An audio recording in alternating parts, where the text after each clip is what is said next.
us to the accession to the European Union. Thank you. Thank you, Antonio. And now President of the European Commission, Ursula. Yeah, thank you very much, Mette, and a very warm welcome also to you, Volodymyr, and to you, Antonio. Mette, I want to thank you for your constant support to Ukraine, and I'm sure that under your leadership, this support will continue. I also want to mention, first of all, the sanctions. As you know, last week we agreed to renew our sanctions. And as a first achievement of your presidency, Mette, you can bring the 18th package to the finish line. I'm confident that this will be possible. We all know that Putin does not want peace, so we need to put pressure on him to come to the negotiation table.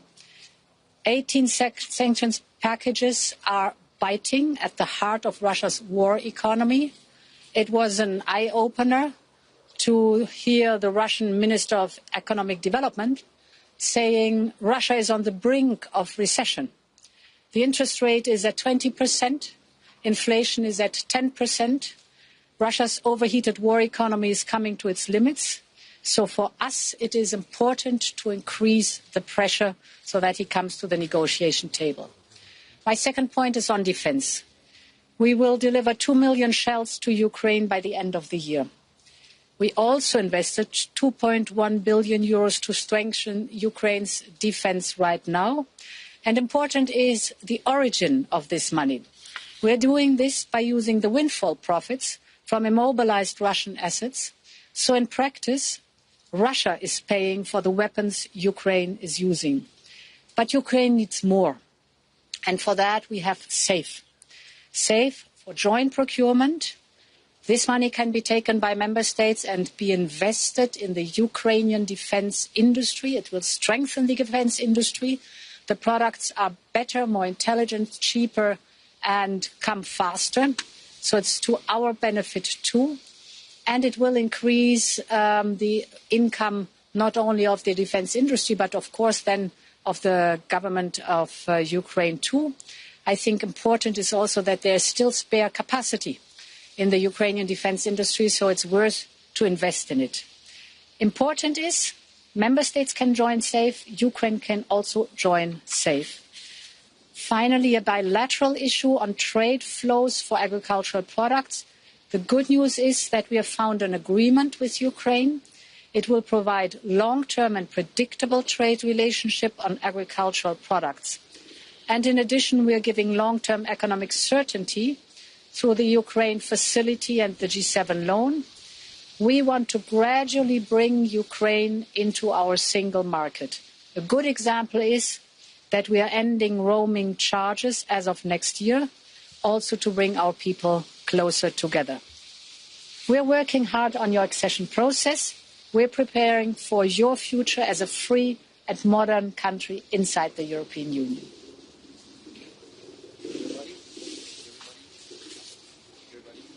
And we'll leave for questions. Let's start with Inter TV. Hello, Inter TV channel, Ukraine. My name is Nina Kolomiyets. The first part of my questions is to President Volodymyr Zelensky.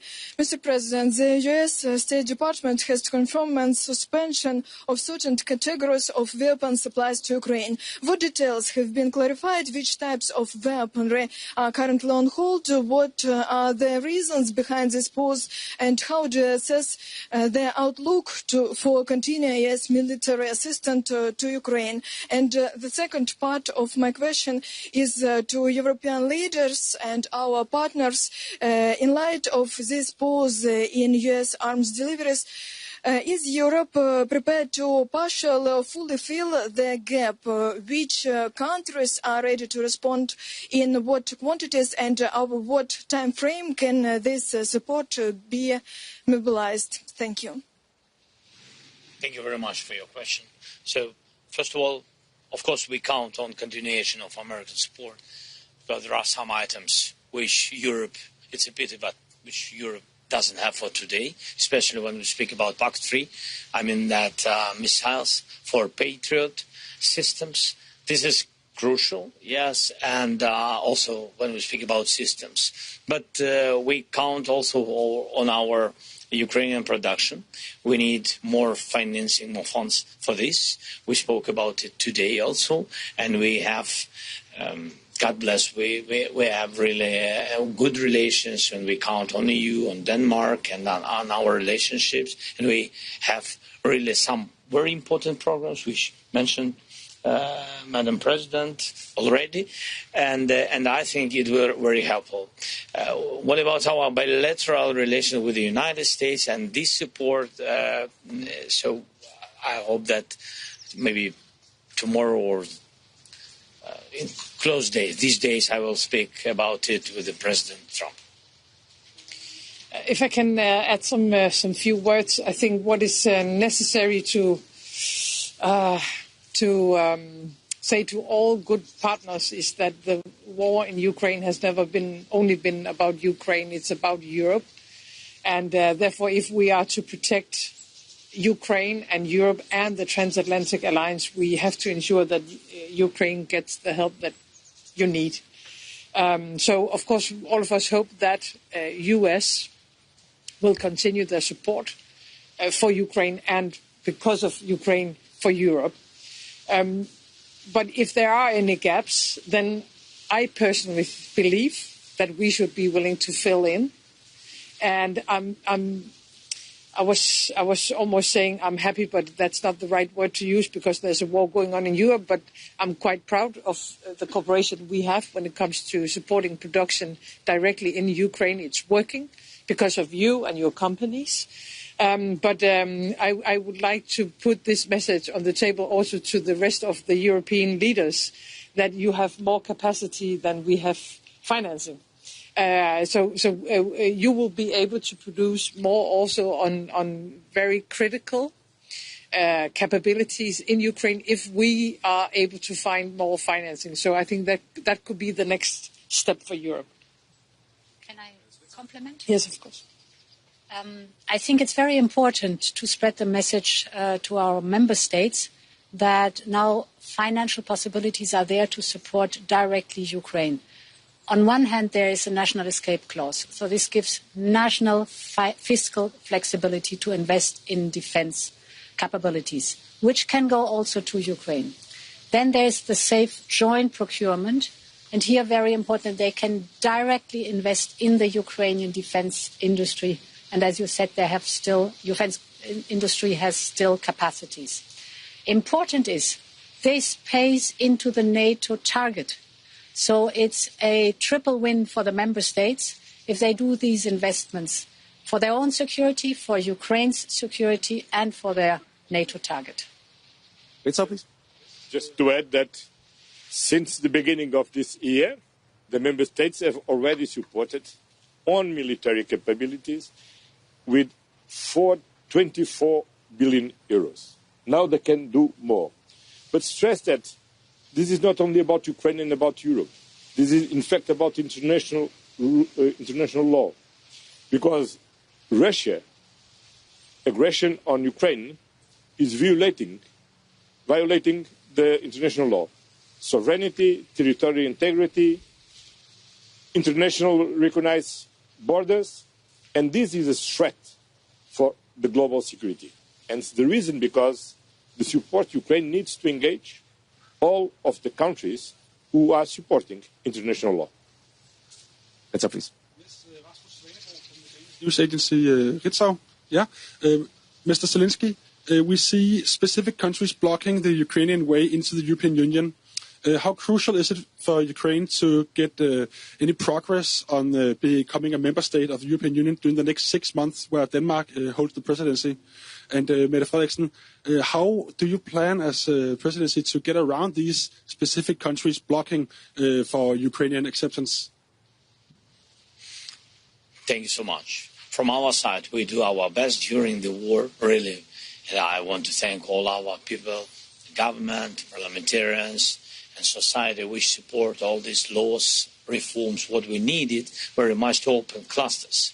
Yes, and during the war it's very difficult, it's really tough situation, you understand, because of security. Even sometimes, we spoke about it, sometimes it's just difficult to be together in one building, all the government and parliamentarians, because of their tax. I mean, and they have to provide reforms anyway. And we are on this way. We stood on this way, and we want to go further forward to be a member of EU.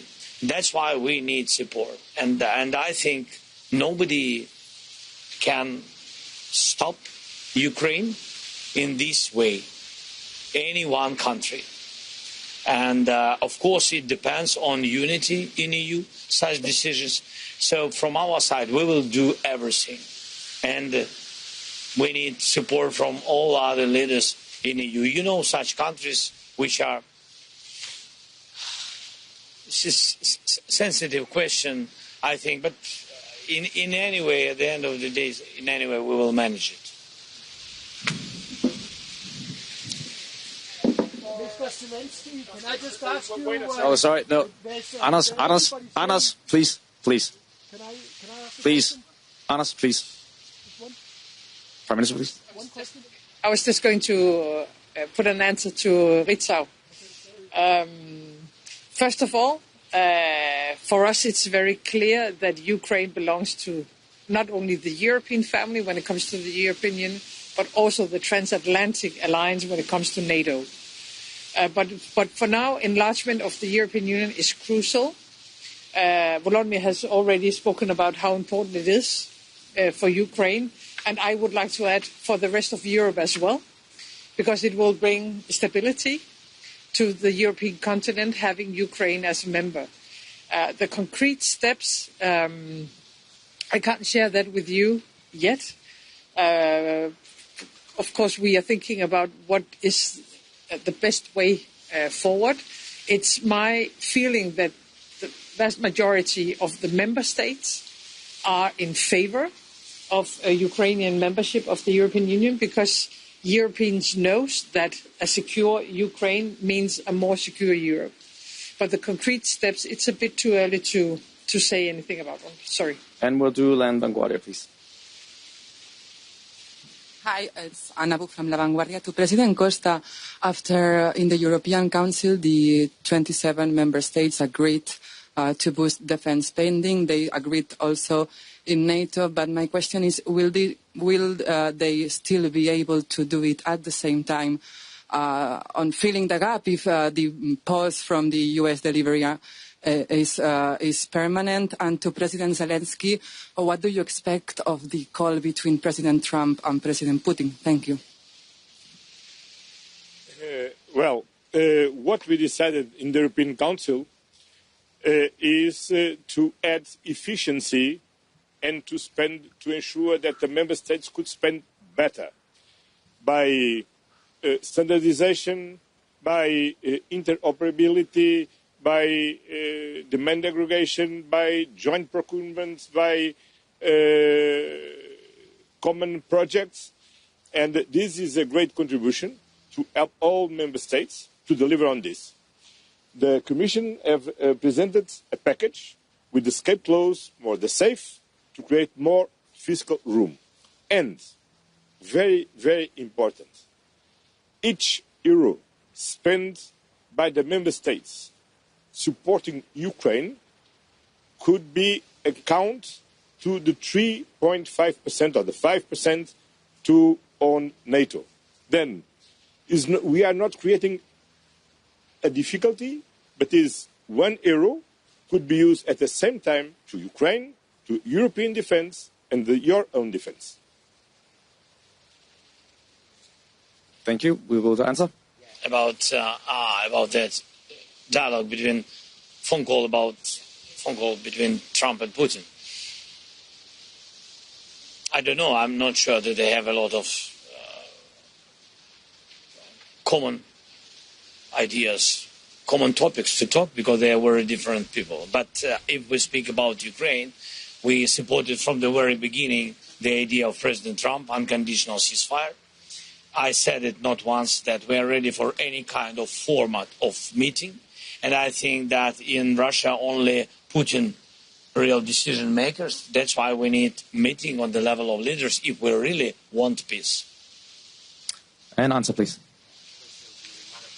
Leyen and Costa. For their point of view, the veto of one member state on Ukraine's accession can be still overcome, and how? And is there a plan B on it? You want to start? Yeah. Well, so first of all, it is very important to acknowledge that Ukraine is doing complicated, hard and complex reforms while fighting a war for their survival. This is impressive to see how fast they're moving forward. And I want to be very clear. We have agreed in our accession process that the accession process is merits-based. It's not a political process where you can take shortcuts or leapfrog forward. It's a merits-based process. The Commission has affirmed that Ukraine deserves all the merits to move on to open the first cluster. So, therefore, this is now intense talks going on, that we stick to our own principles, that is, a merits-based process. First of all member states, by unanimity, decided to open these negotiations on 2022 and approve this process. Then the negotiation is an ongoing process. Is a negotiation who takes time, and we cannot waste time. Then we don't need to stop. Nobody needs to be blocked. We can continue working. Until now, in this such difficult situation, the truth is Ukraine is delivering, making the reforms, and the assessment from the European Commission is very clear. Ukraine is doing very well, and we should continue the negotiations. Then I invite the Commission, I invite Ukraine to continue your work.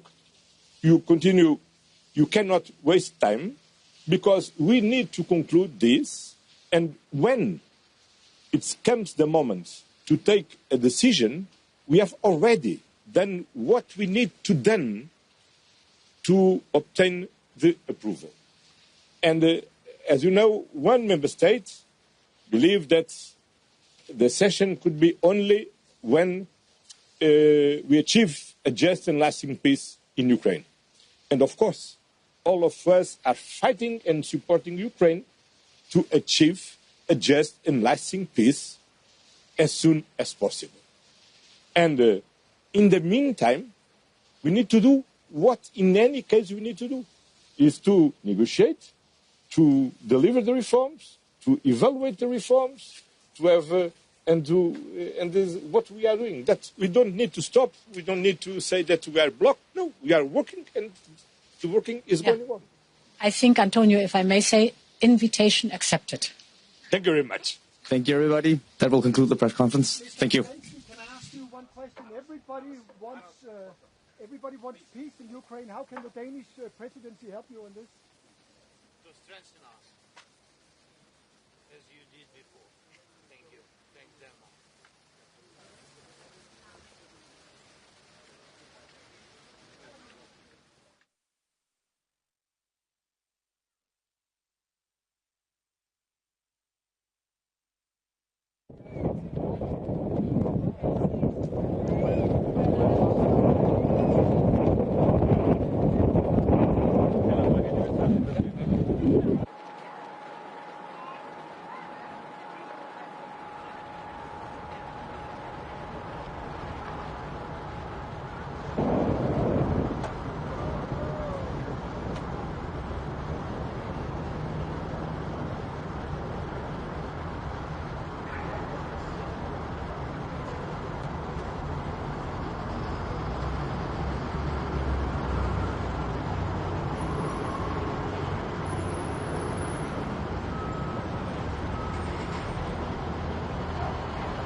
andre steder, men jeg ved det jo ikke.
Preset 6 now.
desværre også igen i sidste uge, da jeg også mødtes med den ukrainske forsvarsminister i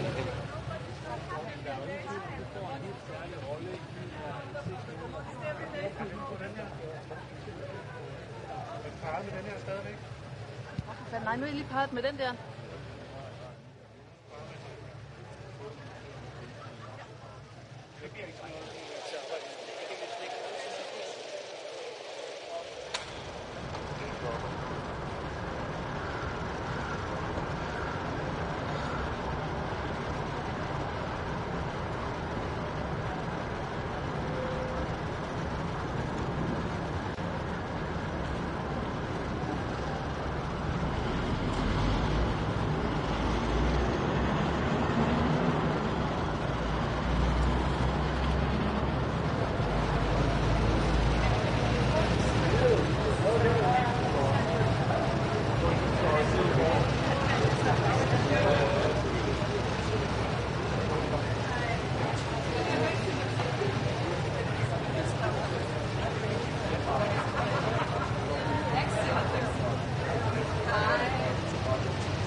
Thank you very much. It's a great pleasure. Great pleasure.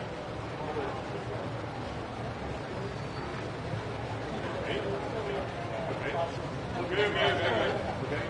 Now, congratulations.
Well, both of us. Yeah.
Vos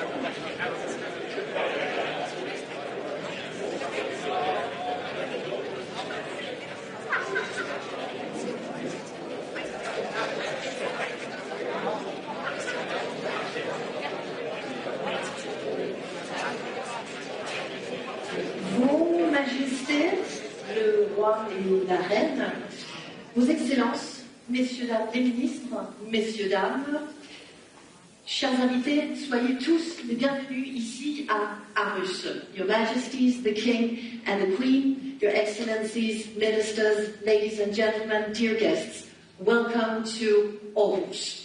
And welcome to this official opening ceremony for the Danish Presidency of the Council of the European Union.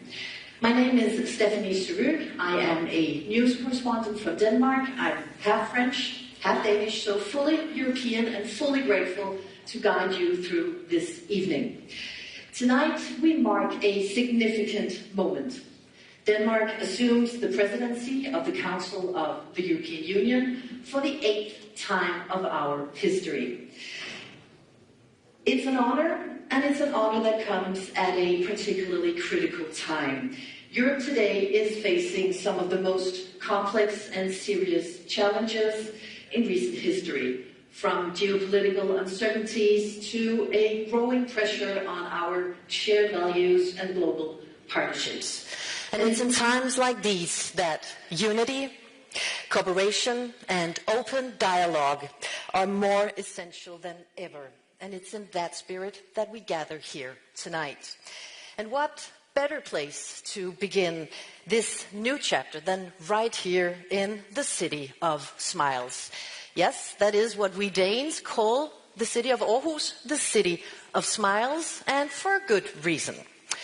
Tonight we are having the honor of being inside of this beautiful Aarhus City Hall, designed by the world-renowned Danish architect Arne Jacobsen.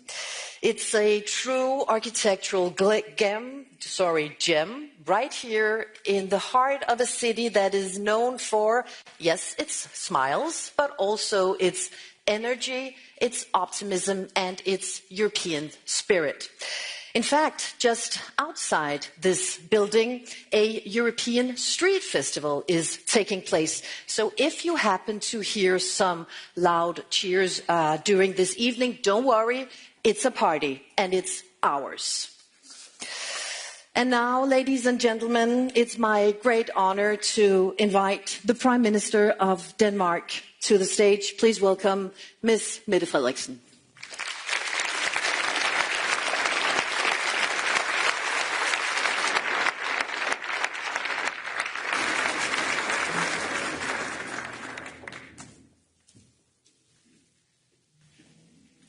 Your Majesties, Your Excellencies, and ladies and gentlemen, welcome. I am honored to see all of you here in wonderful Aarhus. If you look around, you see the work of, as just been said, one of our most famous architects, Arne Jacobsen. This beautiful city hall was built during the Second World War, in the darkest hour of modern European history. Back then, there was a lack of materials. Iron bands in the right size for the construction of the roof were not available. So what did the craftsmen do? Did they wait for the war to end? No. They collected small pieces of iron from all over Denmark. And they put all these pieces together to form the strong iron bands holding the roof together. Even in the most difficult times, we can build something great and beautiful. But only if we join forces and put together all the small pieces. Right now, Europe is facing the greatest challenges since the 1940s. Russia's brutal war against Ukraine, democratic elections targeted by foreign powers, pressure on Europe's external borders for migration, global economic uncertainty. Today, it is clear peace and stability on our continent cannot be taken for granted. The world order that we build together is trembling, and our security and our way of living is under pressure. The past 6 months have shown that Greenland and Denmark can rely on European family and friends when the storm hits us. The unity of Europe is real, and Europe can be strong when need is. Ladies and gentlemen, you represent decision makers, companies, unions, youth associations, and the press. To address the challenges Europe faces, all at the same time, we need every one of you, not only to defend the interest of your stakeholders, but to take on responsibility and to join efforts to build a stronger Europe. Dear Ursula and dear Antonio, all construction projects need architects with visions. And we are lucky to have you in the forefront, drawing up the way forward. And during our presidency, Denmark is ready to support both of you. First of all, we need to pave the way for a much stronger European defence. Russia has converted into a war economy, and I see no signs that Putin's imperial dreams stop with Ukraine. If we as Europeans, if we are not willing to defend ourselves, then what is Europe? It was a grave mistake to cash in the peace dividend. A big mistake. For too long we spent too little, and we must never repeat that again. We have to rearm ourselves. We have to scale up our defence industry. We have to break down barriers and obstacles in our way. And as presidency, we will push for common ground on how to get there. Europe must be able to defend ourselves no later than 2030. And here we need to look to our Ukrainian friends. Dear Volodymyr, right now, European security rests far too much on the shoulders of your brave countrymen and women. You are fighting for your own country, and you are fighting for the rest of Europe. We cannot and we will not lay you down. We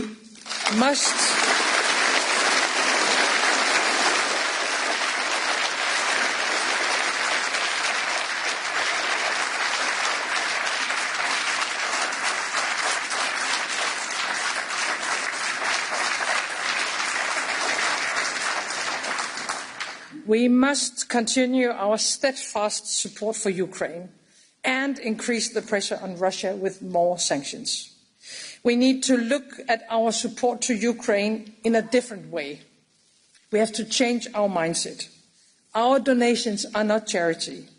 They are part of our defense of our common continent, of Europe, of our life and our freedom. And we need to learn from Ukraine, your determination, your sense of urgency, and your ability to innovate. In only a couple of years, Ukraine has built an incredible defence industry. Now we must show that we can do the same in the rest of Europe, and we don't have a single second to waste. Secondly, building a strong Europe is also about migration. Right now, cynical smugglers have the power to decide who can enter Europe and who cannot.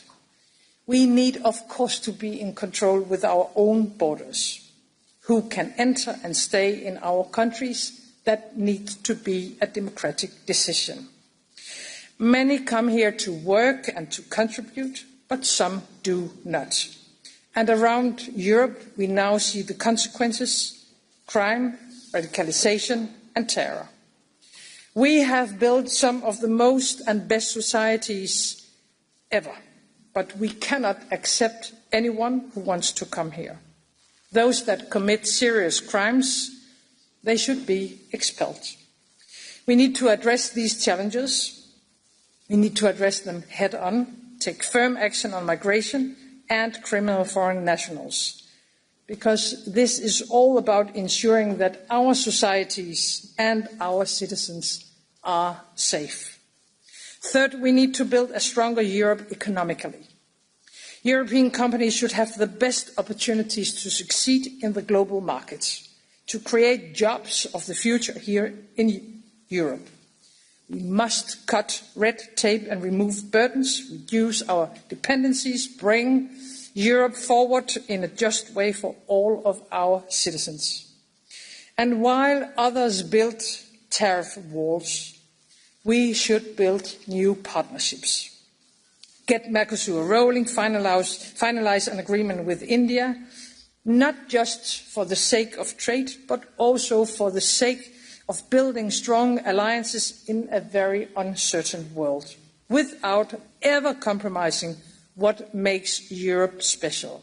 Our social model, our cities where people can live and work, our green leadership. And this is a message for all the commissioners. We need to see the green transition as key to our competitiveness, our independence, especially from Russia, our future. We need to combat climate change and adapt to the dramatic changes that we already see. Floods, storms, but it is not only a matter of fighting climate change. It's not only a matter of creating more and better lives in our cities, not only a matter of strengthening our society. It's all at once and with no time to lose. That is why it is key that we need to set a long-term EU climate target for 2040. It is hard to believe. It is hard to believe, but Russia remains the second largest exporter of gas to the European Union. Every cent we send to Russia is a support for Russia's war machine. We cannot continue paying them, killing Europeans. We need to work hard to end all import of Russian gas. At the same time, we must bring down our energy costs and roll out clean energy and infrastructure at a level we have never seen before, for ourselves, but also for our children and grandchildren. Ladies and gentlemen, I have trust in Europe, a Europe that will no longer seek shelter behind others, a Europe that is ready to stand up for ourselves, defend ourselves, a Europe standing proud. Let's go to work. Thank you.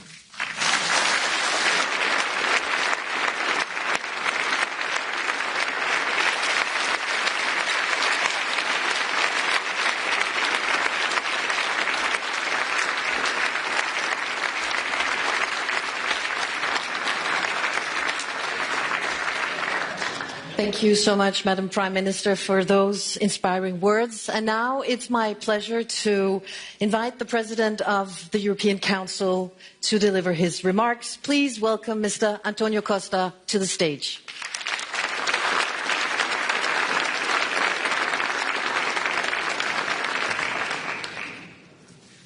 Your Majesties, dear Mette, dear Volodymyr, dear Ursula, of course, dear Mayor of Aarhus, Excellencies, ladies and gentlemen, the start of a new rotating presidency is a moment of renewed energy. Rotating presidencies play an essential role in ensuring national ownership of the European Union. They serve an excellent reminder that our Union is composed of 27 distinct national sensitivities, cultures and interests. The motto of the Danish presidency is a strong Europe in a changing world. Under your leadership, dear Mette, I am confident that we will continue to make Europe more secure, more competitive, the two main priorities of the Danish presidency. Let me begin with security, because without it, all other ambitions falter. A secure Europe is not a slogan, it is a duty to protect our citizens, uphold our values and defend our future. NATO is indispensable. At the same time, the European Union is assuming greater responsibility in building a common European defence system that deters aggressions. That is why we are working hard to achieve defence readiness by 2030, boosting our capabilities, investing better collectively, more rationally and efficiently, combining different financial tools. Denmark is a leader of European security, and it is setting an example in its steadfast support to Ukraine, militarily and financially, on reconstruction and boosting the Ukrainian defence industry with direct procurement under the so-called, but very purpose-called, Danish model. Together, we will continue to stand firmly by Ukraine with long-term support and a clear path to the European Union membership. Because enlargement is not a bureaucratic process. It is a strategic investment in peace, stability, and our shared European future. In fact, it is the European Union's best geopolitical investment. And I know we can count on the Danish presidency to push forward the negotiations with Ukraine and also Moldova and the 6 Western Balkans countries. The second pillar of your presidency is economic competitiveness. Both pillars reinforce each other. A more competitive Europe is a safer Europe, and a Europe with a more robust defence industry will be a more autonomous, innovative and technological Europe. Indeed, we need an European Union that leads in innovation, delivers prosperity and good quality jobs, and attracts talent. Trade is a fundamental component of this effort. That is why the European Union needs to continue its ambitious fair trade agenda with partners all over the world. The core of our economic strength, the European Union's economic superpower, is the single market. But it must be modernized and deepened. We need to simplify the rules that govern our businesses and cut red tape. We are doing that already, and we need to redouble our efforts. Competitiveness and green transition, as you said, are two sides of the same coin. Actually, the green transition is Europe's chance to lead, to create clean jobs, attract investments, and reinforce our energy security and our economic resilience. Denmark has a very strong record in these fields, and we count on the Danish presidency to take this work forward in preparation of the successful COP30 in Brazil in November. In a nutshell, we need to invest in defence to ensure peace. We need a more competitive Europe to ensure prosperity for our citizens, leaving no one behind. And we need to fight climate change to preserve our existential security. All three of these priorities are interconnected. To deliver on all of them, we must prepare a long-term budget that matches our ambitions. A budget that equips us to act decisively, together, as Europe, in the more volatile world. Advancing the budget discussion will be a key task for the Danish presidency, ahead of a leaders' discussion in December. These tasks will require skillful and creative negotiations. And who better than Denmark, global leaders in creative design and architecture, to take them forward. Dear friends, excellencies, as the Danish philosopher Søren Kierkegaard once said, life can only be understood backwards, but it must be lived forwards. Today, as we look ahead, we must also learn from Europe's past, a past that tells us that solidarity and cooperation is our greatest strength, a past that tells us that our common future depends on our determination. And I know, dear Mette, that determination is your middle name. In Aarhus, where democracy, climate leadership, and openness interest, it is fitting to reaffirm our shared commitment to a European Union that protects, to an European Union that prospers, to an European Union that leads. Together with you, Mette, with you, dear Ursula, I'm sure we will be a Team Europe that delivers for our citizens. Thank you and best wishes for a successful Danish presidency. Thank you.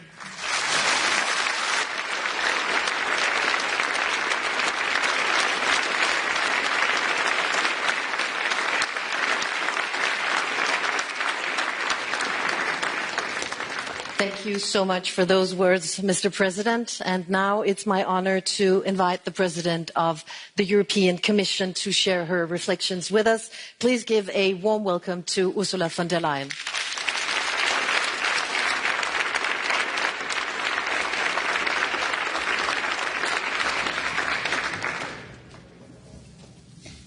Your Majesties, Prime Minister dear Mette, President Zelensky, dear Volodymyr, my dear friend Antonio, Mr. Mayor, esteemed hosts, ladies and gentlemen. Indeed, there is no more fitting setting to mark the start of Denmark's presidency than this remarkable building, designed by one of your great 20th century's visionaries, Arne Jacobsen. This building is not only a work of art, but also a triumph of function. It captures what makes Denmark so special: the ability to blend style and practicability, to unite tradition with modernity, to stand strong and independent. Aarhus embodies those same values. Gothic spires rise beside biotech labs. Green innovation flourishes next to cobbled streets. It is a city rooted in history, yet fully focused on the future. I cannot think of a better place to discuss the way forward for our union. Prime Minister dear Mette, I remember the speech you gave at the closing of the Danish Parliament last May. You said something powerful, yet simple. You said, Europe is here. And that is so true. And today we deliver on the promise of this Danish presidency to build a strong Europe in a changing world. One that can stand on its own and deliver for the people of Europe. And that starts with Ukraine. Dear President, my friend Volodymyr, Europe continues to stand by your side. We maintain our financial support across all fronts, militarily, economically, and politically. We continue to put pressure on Russia and will soon deliver the 18th round of sanctions. And we will continue to move forward with your accession process, because Ukraine's future is at the heart of the European Union.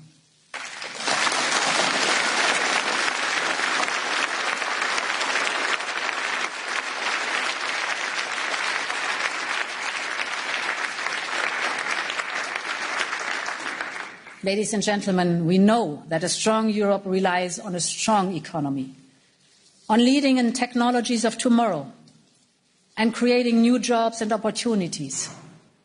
Here in Denmark and Aarhus, you are showing the way. From offshore wind to green hydrogen, from design to pharma, from artificial intelligence to aerospace, Danish companies are not just thriving, you are showing how we can lead in the sustainable economy of tomorrow. And crucially, you are building on the foundation of your social market economy, one that combines competitiveness with protection, that shows how governments, business and citizens can work together for the common good. And this is the essence of the European way.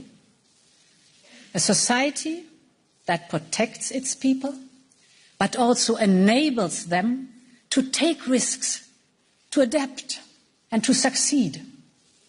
This is the model we must strengthen, so that Europe does not only respond to change, but shapes it.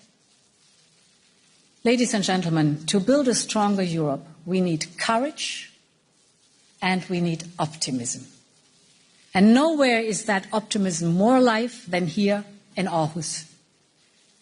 The Smiletsby, the city of smiles indeed. A city where over half the population is under 30. A city where heritage meets a high-tech future. So let us begin this presidency with the energy of Aarhus, with the clarity of Arne Jacobsen, and with the courage of the Danes that our times demand. I look forward to working very closely with you in the months ahead, my dear Mette. Thank you very much to all Danes, and long live Europe.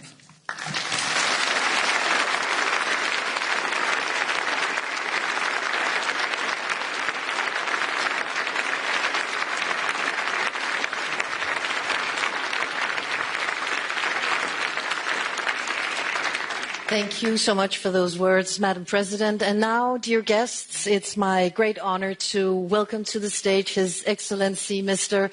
Volodymyr Zelensky, the President of Ukraine.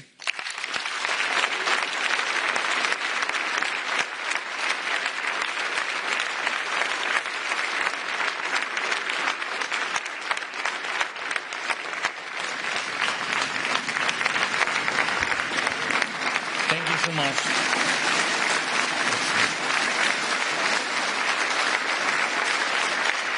Thank you.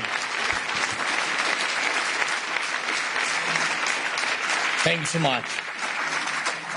Thank you very much. Your Majesties, thanks so much. And dear Mette, my friend, thank you so much for the invitation. Such a beautiful city, such a strong people. Thank you for your support. Thanks. And of course, dear Ursula, dear Antonio, all of our friends, colleagues. Once again, congratulations to Denmark, our close friend, personally Mette, along with your team as Denmark begins its presidency of the EU Council. We can be confident this will be a time of strong and principled decisions. And that means a time of predictability. Predictability has become a rare thing these days. But Denmark is a country that leaves no room for doubt. It's a country and a people we can rely on. Denmark brings a sense of predictability. And you keep your promises, and together we achieve meaningful results. Thank you for that. And I also want to thank our friends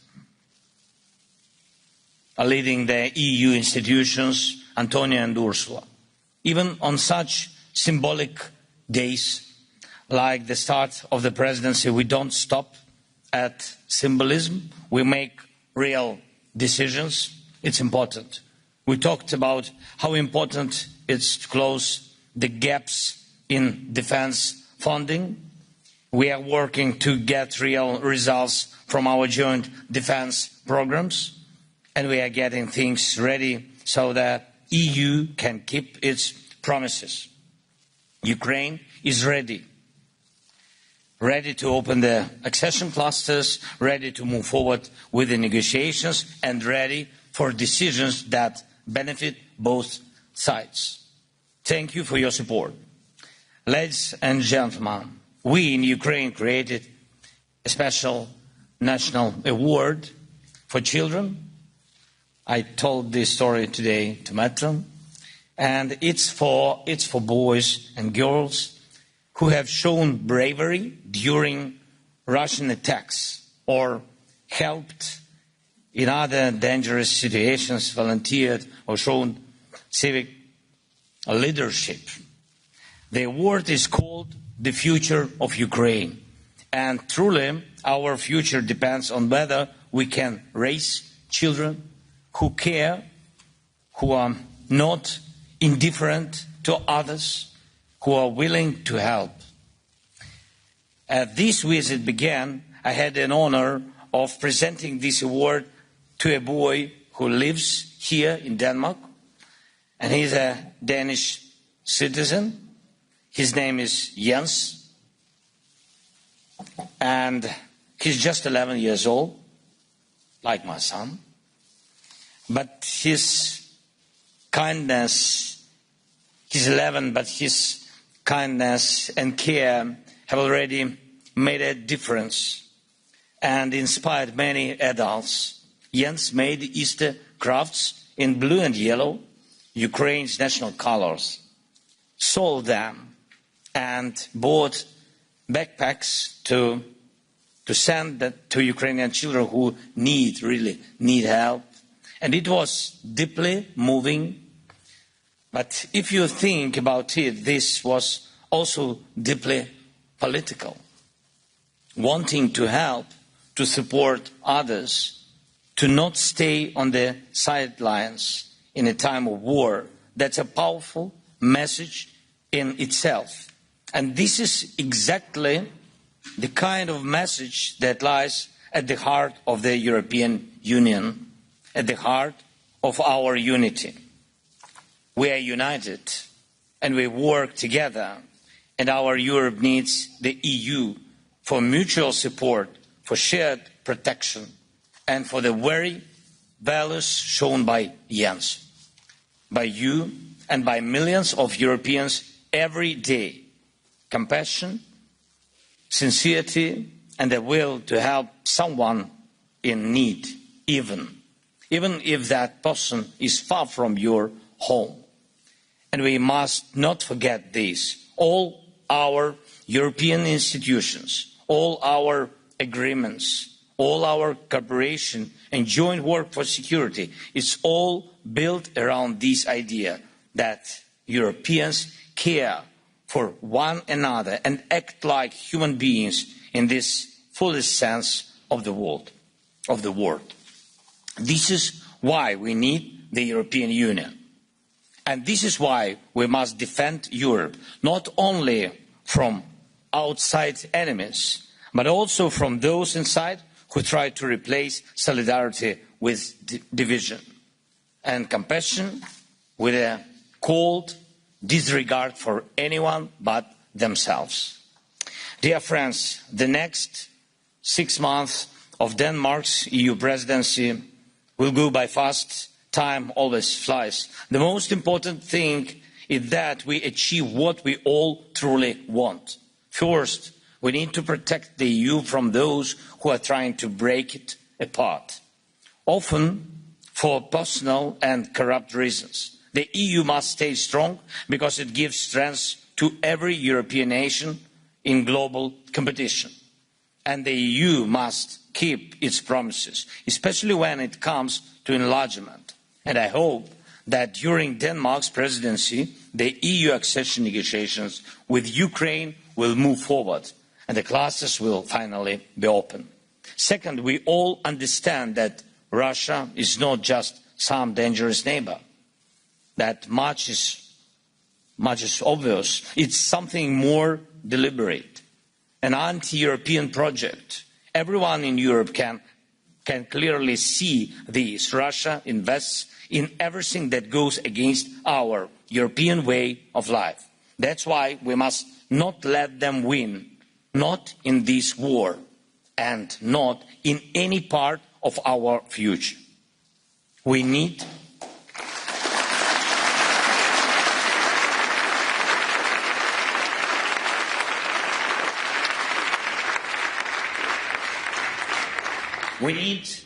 biting sanctions against Russia. We need steady defense support for Ukraine. We need to build up Europe's own defense industry so that Russia cannot outmatch us in any area. All of this is vital for keeping Europe safe. And we have to keep putting pressure on Russia to make them stop the war, respect their neighbors and choose peace. As long as Russia gets a high price for its oil, it keeps fighting. That's why we need a strict price cap. As long as Russia finds ways to buy parts and equipment for weapons, it keeps killing. That's why we need a full stop to all supplies to Russia of anything that is or could be used for making weapons. It's high time we established an efficient international platform to control dual-use exports, and it could be one of the achievements of the Danish presidency. We can work on it together, and we need to cut off Putin and his buddies from money. As long as Russian banks can still operate in Europe and other key parts of the world, Russia keeps ignoring diplomacy. We must push it back toward diplomacy. Third, even if it's not easy, we must do everything we can to keep cooperation between Europe and the United States strong. Yes, Europe should rely more on itself, especially when it comes to defense and protecting our people. But it's always better to be in an alliance than in disagreement. So the next 6 months should bring real progress to protect our partnerships and make our cooperation stronger. No matter what anyone says, Europe is and will stay one of the world's strongest players and a leader in human rights. Europe must also become a global leader in technology, especially in defense technologies. That's a key goal. And most importantly, Europe must be a continent of peace. Let's use the next 6 months to make the right decisions, especially for that. Thank you. Slava Ukraini.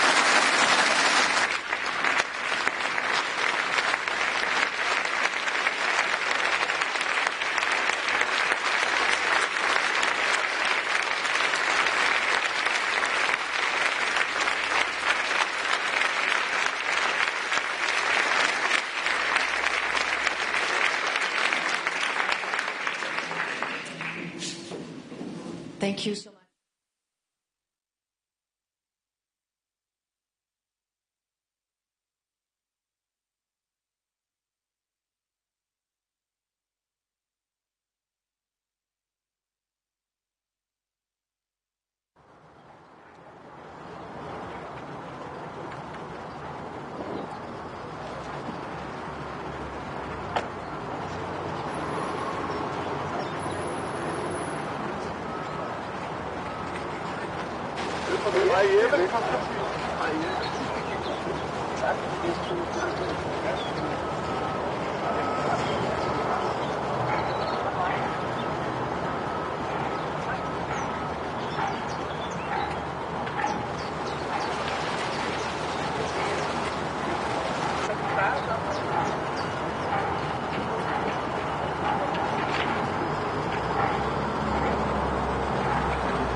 You know, he graduated from this university. Yeah. From exactly this. Coming home. Coming home.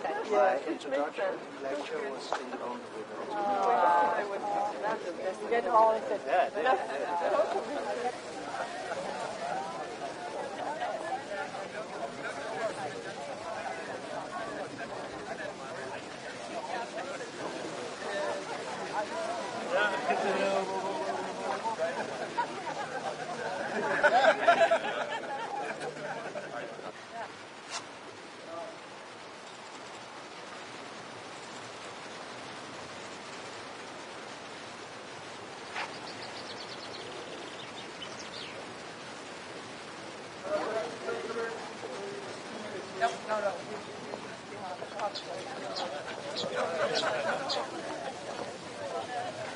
No.